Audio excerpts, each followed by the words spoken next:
Hello hello. Si je vous dis traversée de l'enfer, sauvetage de baleines, dealer armé et construction de radeaux.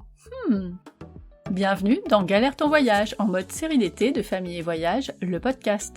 Moi, c'est Stéphanie, maman de 2 grands ados. J'ai survécu aux crises dans l'avion et aux négociations dignes du GIGN pour avancer de 3 mètres. Jusqu'au 3 septembre, mes anciens invités et des auditeurs vous racontent en vocal leurs pires galères, mais aussi des moments forts ou improbables, en famille ou pas. À écouter sans modération, alors n'oubliez pas de vous abonner et de partager autour de vous, ça aide vraiment le podcast. Allez, c'est parti pour l'histoire du jour. Bonjour Stéphanie, comment vas-tu ? Je m'appelle Angie, je suis d'origine argentine, mon mari s'appelle Timothée et j'ai 3 enfants, Gaston, Vasco et Charlie, qui ont 11, 10 ans et 9 ans respectivement. Et cela fait 1 an qu'on vit sur Mustique. Mustique, c'est un trimaran voilier, c'est un voilier. Et nous avons fait cette année le tour de l'Atlantique Nord. Donc, on a connu quelques galères, bien sûr, autour de notre voyage. Mais ce que je te raconte aujourd'hui se passe aux Tobago Keys. Les Tobago Keys, c'est un endroit assez paumé. En fait, c'est des îlots vierges au vide au sud des Grenadines, dans les Caraïbes. Et c'est un endroit absolument magique. C'est un immense lagon turquoise avec des tortues partout, des raies qui glissent sur le bateau. Bref, le décor, des cartes postales parfaites. Et nous arrivons à la voile, à cet endroit. Donc, pendant la navigation, on met la canne à pêche, c'est une ligne de traîne, et on entend à un moment le fameux « c'est le bruit qui fait la canne quand un poisson a mordu. Et c'est un bruit qu'on adore, qui rend les enfants heureux, ça excite tout le monde.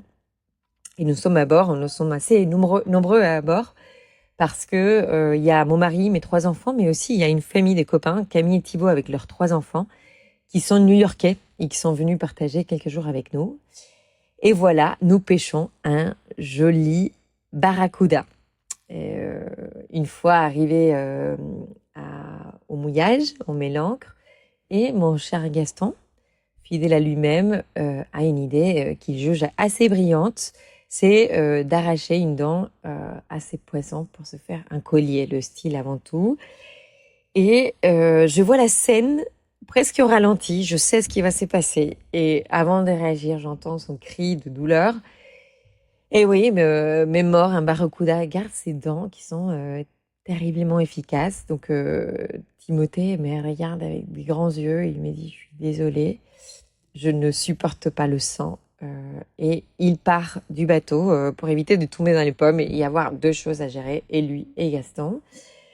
Donc, je mets un coup d'œil dans la blessure et je confirme effectivement ce que j'aurais douté, c'est il va falloir faire des points de suture. Donc, je sors tout mon artillerie, toute ma pharmacie des bords, je trouve les bons fils, les aiguilles, etc. Et j'essaye de me souvenir des cours de premiers secours que nous obligeaient de faire avant de partir en haute mer avec des enfants.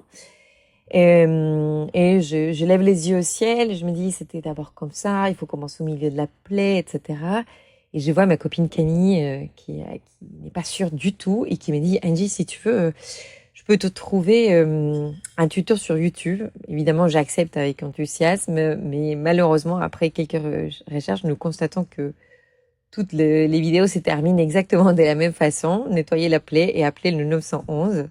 Bon, ces tutos ne sont pas vraiment adaptés à la situation, conclut Camille en riant, donc à moitié nerveuse et à moitié amusée.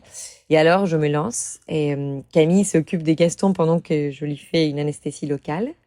Étrangement, je me sens assez sûre de moi, beaucoup plus que Gaston et probablement que tout le reste de l'équipage. Et première victoire, je pose mon premier point de suture. Il est beau. Je suis tellement contente. Il tient. Et je recommence. Je commence le 2e point de suture. J'avais planifié en faire 3. Et c'est à ces moments que j'entends un coucou d'une voix que je reconnais. C'est la voix d'une amie qui s'appelle Audrey, qui navigue sur un catamaran qui s'appelle le Pélican.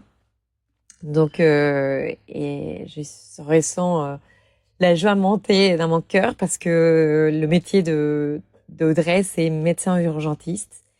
Je crois sincèrement que je n'aurais pas pu rêver un meilleur cadeau tombé du ciel. Elle examine mon travail et elle me dit c'est plutôt bien ce que tu fais, tu peux continuer. Je pose donc le deuxième point, je le termine. Et à ce moment-là, je lui redonne mes gants et tout ce qu'il y avait autour de la table pour histoire de ne pas pousser trop loin ma nouvelle carrière de chirurgien à bord. Et au final, elle fait son 3e point de suture et Gaston s'en sort très bien. Aujourd'hui, il est très fier parce qu'ils ont son palmarès des points de suture. Il en a 2 faits par maman au milieu de l'océan. Et depuis ces fameux points de suture, on se rend compte que ces genres des galères, ça devient des histoires plutôt drôles à raconter. Et je la trouve encore plus hilarante à chaque fois que je la raconte.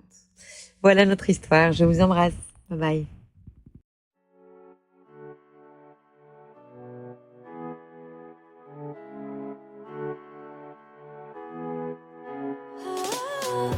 Et voilà, merci d'avoir écouté jusqu'au bout.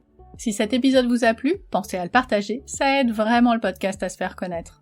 Pour ne manquer aucun épisode, abonnez-vous sur la plateforme que vous utilisez en ce moment, ce serait vraiment dommage de louper les prochains. Vous pouvez me retrouver sur le blog famille et voyage avec un s.com ou sur Instagram à famille et voyage toujours avec un s. À très vite pour le prochain épisode. D'ici là, prenez soin de vous, inspirez-vous et créez-vous de chouettes souvenirs en famille.